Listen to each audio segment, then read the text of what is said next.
6:03 a.m.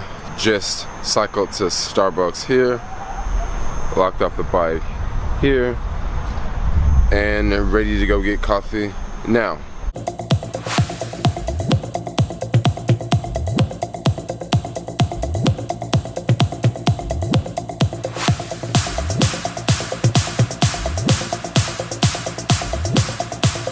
Back at the house here, I got some oatmeal on the stove, about to eat. Vanessa just took off for the day. Going to the city later today to do the dinner rush. But for now, I'm just gonna chill out, work on some stuff around the house, make a few YouTube videos for next week, and it's just gonna be a really chill, laid back day for me now.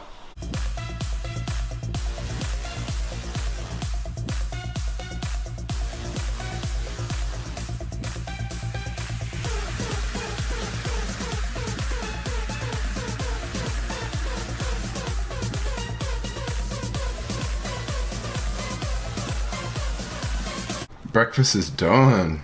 I wish I would have made this at 6 this morning. My stomach would feel so much better now. What I added in here was bananas, some pineapples from a can, and some Brazilian nuts. Pretty thick. I haven't had a French fry from McDonald's in like, it's been years. I'll have one for the first time. Not bad, just tastes like a normal French fry. It's been like maybe 7 years since I've had a French fry from McDonald's. Waiting for Bart on my way to the city now. At least it's the first time today and it's not like the second or third or whatever. And today's a light day, no backpack for me. I just got my messenger bag here and got a spare battery in here just in case my phone dies. But I don't know, cross my fingers that that don't happen. And I'm gonna work the, I guess, 5 to 9 shift. Cross my fingers that everything runs pretty smooth and I can make some quick cash and come back and it'll be a pretty easy night. Adventures in Whole Foods. It feels like I haven't been in here in forever. I already finished the first caviar order. It was a really close order. It was one of those, you know, you pick up across the street and you take it like 3 blocks down. And now I'm just hanging out. That one was only, what, $7? It already feels really, really slow for some reason. That's just what I'm guessing right now. Just because it's July the 4th weekend and hella people are already out of town, but that's just what I'm guessing. Just picked up the second caviar order and yeah, tonight is pretty slow. I waited about 45 minutes for this order.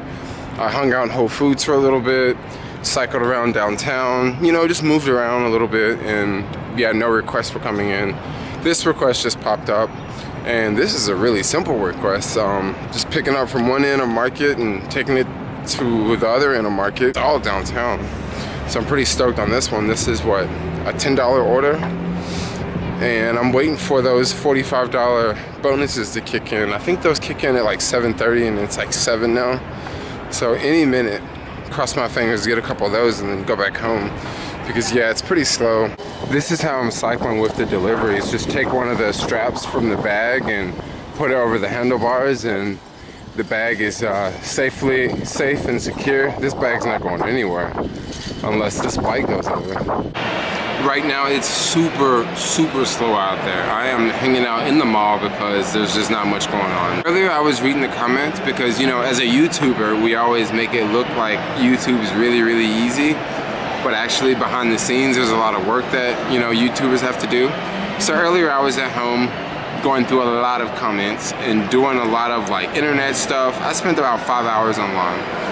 And I noticed that a lot of people are wondering like, why did I like give up the rental car and why am I not doing Uber? Because Uber is profitable. It's really easy to figure out how much it costs per day for the car, okay?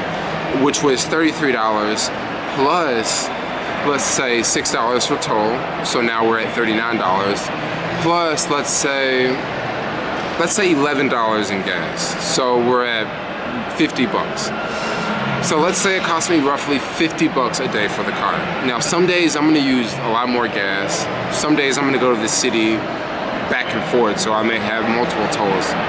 And there may be a few days where I don't drive at all. So let's say roughly $50, okay?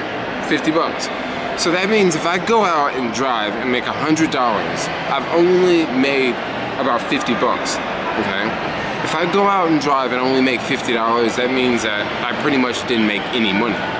So that's a really simple way for me to figure out where I stand. Now, if I owned a car, like a lot of people own cars, that it's gonna be a lot less than $50 a day. It's gonna be a whole lot less than $50 a day.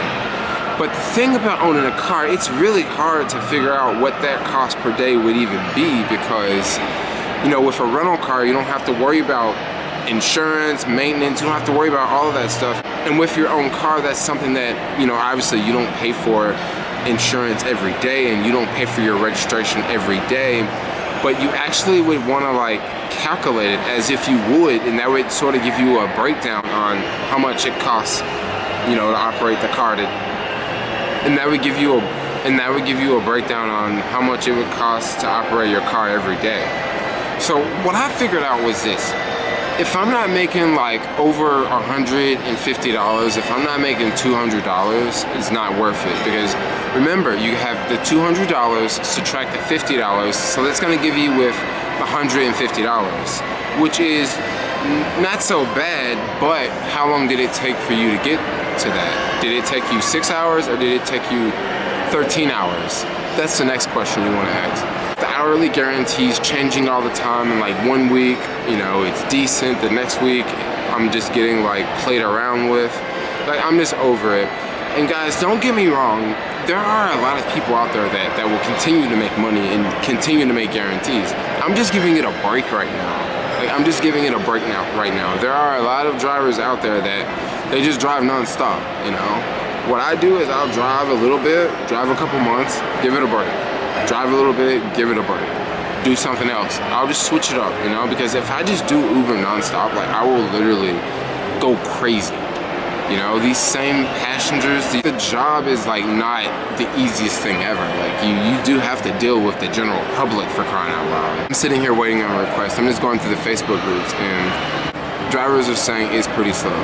As I'm sitting here waiting on a delivery, I'm going through the Facebook groups, and drivers are saying that, yeah, tonight is pretty slow. Now, don't get me wrong, a few drivers will get that awesome ride, you know, that 2x, that 3x surge ride in heavy traffic, but majority of people are not getting that lucky right now. Almost 8 p.m., just accepted an order on Caviar. Now, the only reason why I'm not rushing out to go get this order is because it's really close, and I have about, what, 20 minutes before this order is done, and it's maybe 10 minutes away. Yeah, doing some of these sharing economy jobs, I totally see how a person could quickly lose their motivation. You go out to work and it's really slow, so what do? You just like sit around and you wait, but while you're sitting around and you're waiting, you're not making money, and that's the most important reason why you went out to work, was to make money. But if you're out and no requests are coming in, well, you're not making money, so you're kind of defeating the whole purpose of going out, right? This delivery is what the pickup is in SOMO, drop off is in Financial District. Super, super convenient, close, hella flat, no big hills. Maybe I'll get a tip. One of those requests coming in as I'm, you know, dropping another order off. Bay Area people, whenever there's any holidays going on in the Bay, that's when all the big money spenders leave and all the tourists come to the city. Time to get back on board. Oh yeah, today was definitely a creeper. Have no idea what's in store for tomorrow. I have a slight possibility for a cell phone repair tomorrow, but don't know until tomorrow. And cross my fingers I can do a handful of food deliveries tomorrow. The days are winding down like crazy. Guys, I think I'm about to call it a night. We're gonna wake up and do all this again tomorrow. So I'll see you.